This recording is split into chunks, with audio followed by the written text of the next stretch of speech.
Hey, c'est tous, c'est aujourd'hui on se retrouve pour la review d'un titan, et plus précisément celui de l'année dernière, sorti pour Earthrise. Il s'agit de Scorponok. Scorponok, je parle bien ici du personnage de AG1, est un Decepticon de taille variable, aux couleurs rappelant Dévastateur avec du orange en plus, et ayant la particularité d'être le plus grand Headmaster de la faction, ainsi qu'un Citybot. Il est souvent contre Fortress Maximus, son équivalent Autobot. Mais à la différence de Fortmax, Scorponok n'a toujours été qu'un simple Headmaster plutôt qu'un double, et son ébulon associé est Zarak. Je vous conseille grandement le début d'ITW 2005 pour avoir un excellent arc avec Scorponok si vous voulez voir cette version du personnage. Concernant la boîte, c'est une boîte de titan, donc un format assez imposant. Le dessin est très beau avec Scorponok qui tient Optimus et Megatron qui lui tire dessus. Étonnant pour certains, mais Scorponok a tendance à questionner les ordres et la suprématie de Megatron parmi les Decepticons, donc ça se comprend. Derrière, on voit les différents modes et les possibilités de la figurine. On commence comme avec Omega avec le plus petit morceau de la boîte, Zarak. Zarak est un Titan Master fait sur les modèles des versions Titan's Return dans les couleurs habituelles du personnage. Les détails sont bien, mais ça reste juste un Titan Master. Si j'avais une armure Pretender pour The Primes à l'effigie d'un humain pour l'y cacher, et faire une référence à ses premières apparitions dans la W 2005, ça m'intéresserait beaucoup plus. Les articulations sont classiques et les épaules ont tendance à se détacher un peu facilement sur mon exemplaire. En mode tête, il reprend la tête de Zarak comme on verra juste après. Et évidemment, il est compatible avec n'importe quel Transtector Titan's Return ainsi que les Orcons voire Force Cybertron. La deuxième partie dont je vais parler, c'est également Zarak. Enfin, le grand Zarak, celui qui forme la tête de Scorponok.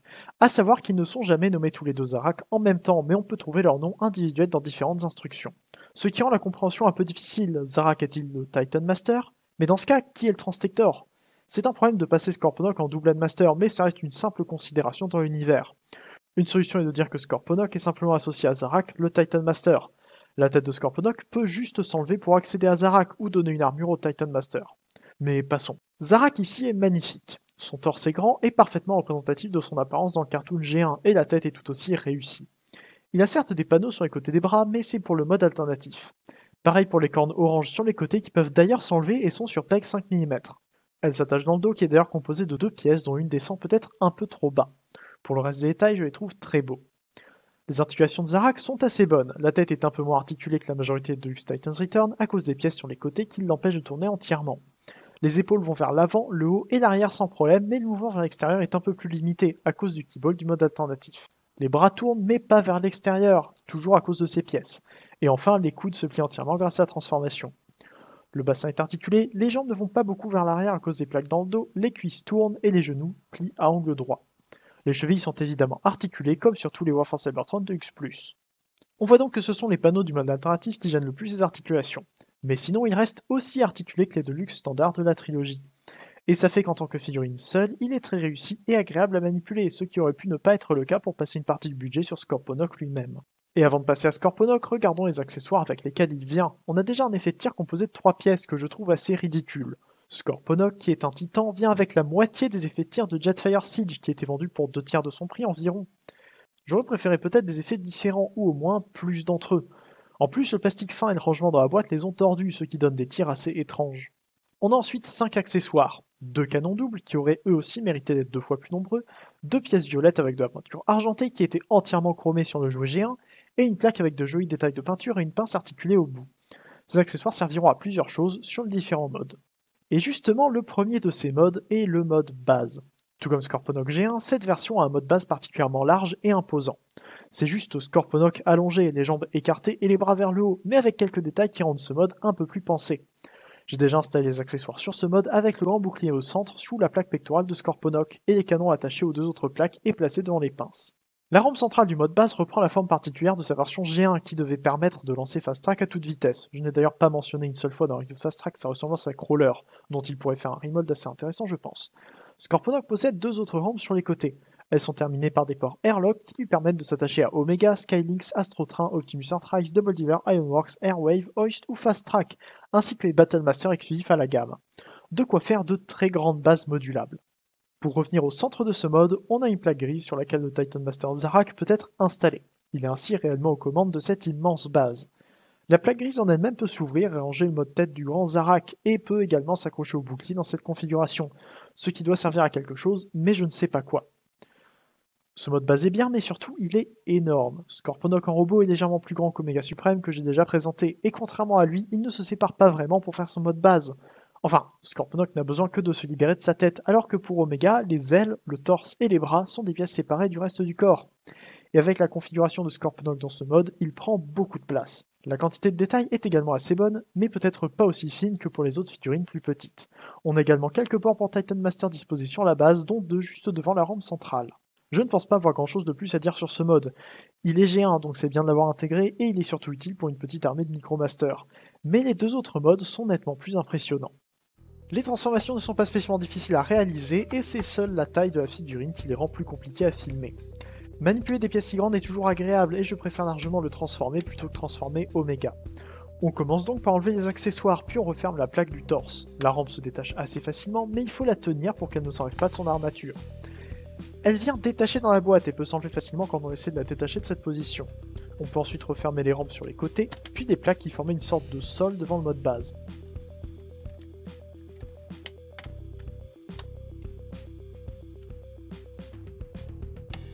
Au niveau de la ceinture, on peut ouvrir les panneaux gris qui cachent à peine les articulations des cuisses pour dégager le passage, avant de retourner les hanches et les jambes pour les avoir dans le bon sens.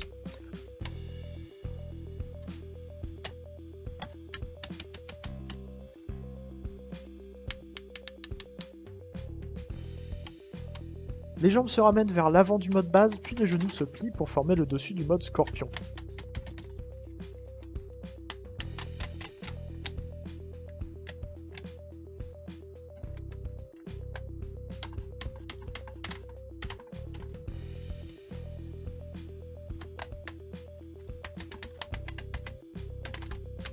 On peut détacher les panneaux violets pour les réattacher aux cuisses, ce qui solidifie légèrement le tout. La rampe centrale devient la queue, mais il faut ouvrir le panneau gris sur le dessus avant de la clipser aux cuisses. Il y a ensuite 3 sections à déployer au-dessus du dos.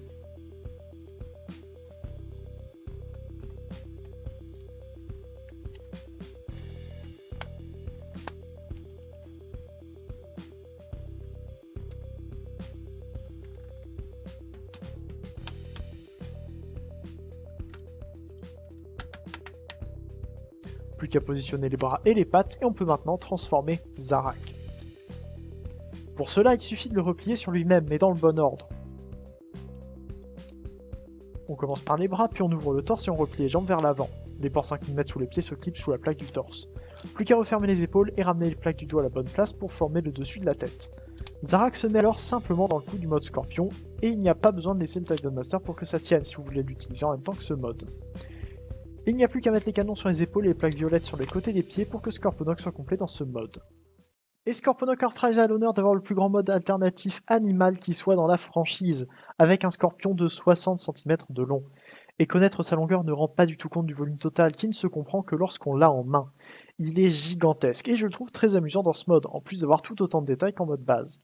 On voit à l'avant les énormes pinces en plastique violet avec quelques détails de peinture. Elles donnent bien mais sont assez creuses, ce qui fait que ces pinces donnent parfois l'impression d'être des coquilles vides. Le reste des bras est pas mal mais assez standard. Heureusement que les canons sont là pour habiller les épaules. La tête est juste la tête du mode robot qui regarde vers le bas. J'aime bien les sortes de canons à l'avant et les yeux peints sur les côtés. Les mandibules ne semblent pas très utiles vu leur placement, mais donnent un peu de couleur à cette partie.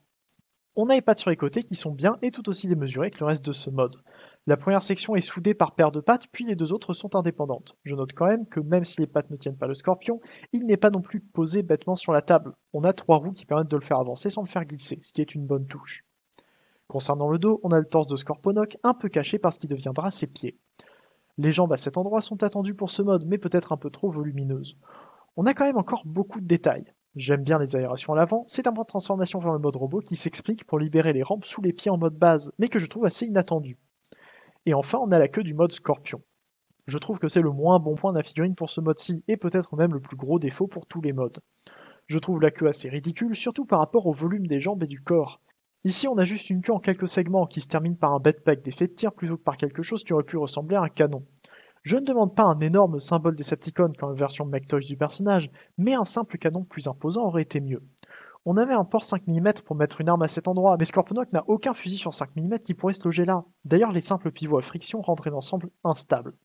On peut cependant mettre l'effet de tir au bout de la queue de Scorponok, et ouais, non, c'est pas mieux. L'effet de tir est bien trop ridicule pour un personnage de cette taille. Concernant les articulations, les pinces sont les 3 doigts articulés séparément, ainsi que plusieurs autres articulations pour ouvrir et fermer la pince. On peut aussi plier la pince vers l'intérieur pour un semblant de coude. Le coude du robot plie vers le bas dans ce mode, donc ça n'est pas très utile. Les bras vont vers l'extérieur, les épaules tournent sur un ratchet assez faible. La tête tourne et peut s'abaisser un peu, mais faites attention à la pièce du collier, j'en reparlerai en robot. J'ai déjà un peu parlé des portions partagées et individuelles de ces pattes, et on a ainsi 3 points d'articulation pour chacune. Elles ne peuvent évidemment pas soutenir la masse énorme de ce titan à elles seules. Enfin, la queue est donc sur plusieurs simples axes à friction, qui servent d'ailleurs tous pour la transformation. Ce mode scorpion est articulé là où il le faut, au niveau des bras. Et c'est normal puisque ce sont aussi les bras du robot. J'aime beaucoup ce mode, qui est assez amusant malgré sa taille exceptionnelle qui peut rendre la manipulation assez difficile, comme vous l'avez peut-être vu dans le live où je l'ai présenté. On peut maintenant passer au mode le plus réussi. La transformation de Scorponok vers le robot est très simple. Une fois les accessoires enlevés, on peut rentrer les pattes à l'intérieur du torse et détacher la queue pour la remettre dans sa configuration de rampe pour le mode base.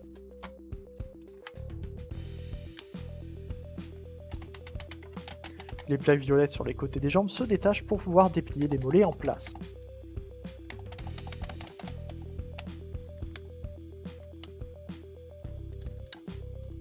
On sort les pieds avant de refermer ces plaques, sans oublier de sortir également les orteils.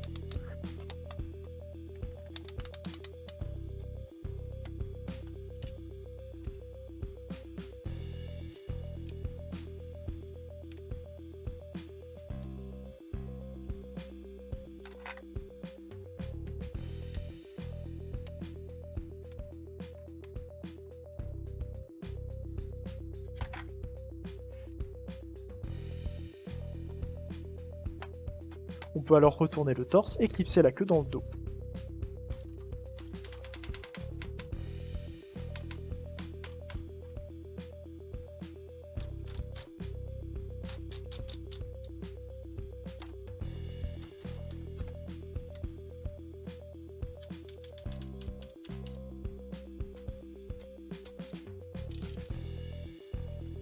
Plus qu'à retourner la tête et mettre les bras dans le bon sens, puis placer les accessoires au bon endroit.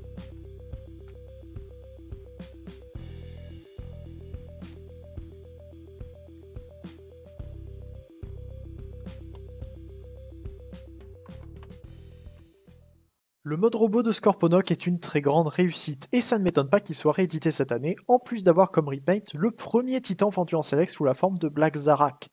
Il est très bien proportionné et sa taille ne semble pas avoir demandé tant de compromis que ça. La tête est magnifique avec cette visière rouge qui n'est pas transparente à la déception de certains.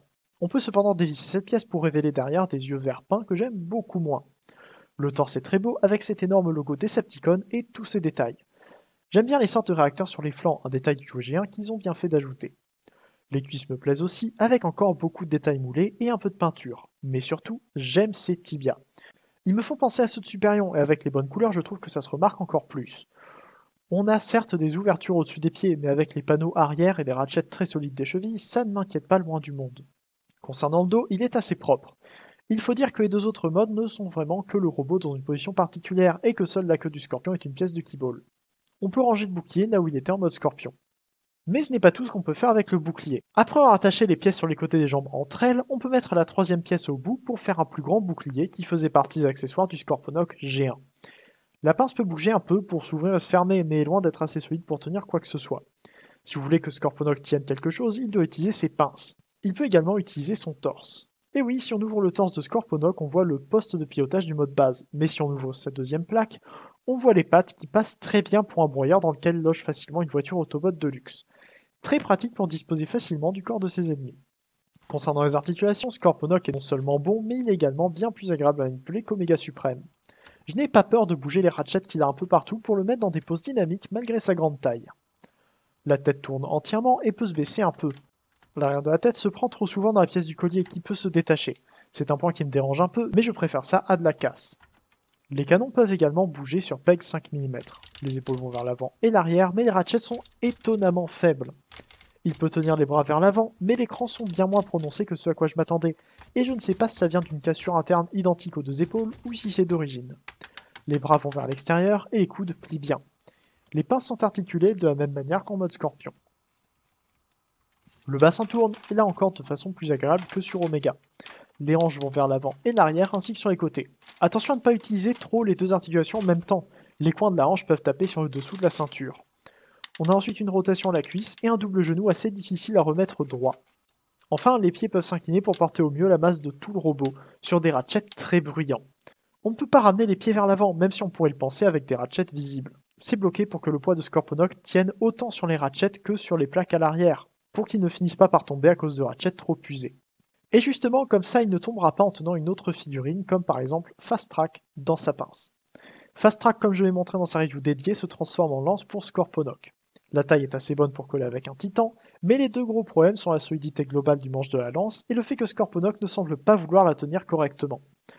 Peut-être que je ne la place pas comme il faut, mais les bras de Fast Track ne semblent pas vouloir rester en place dans la pince de Scorponok. J'ai donc décidé de transformer les bras différemment pour les attacher sous la pince.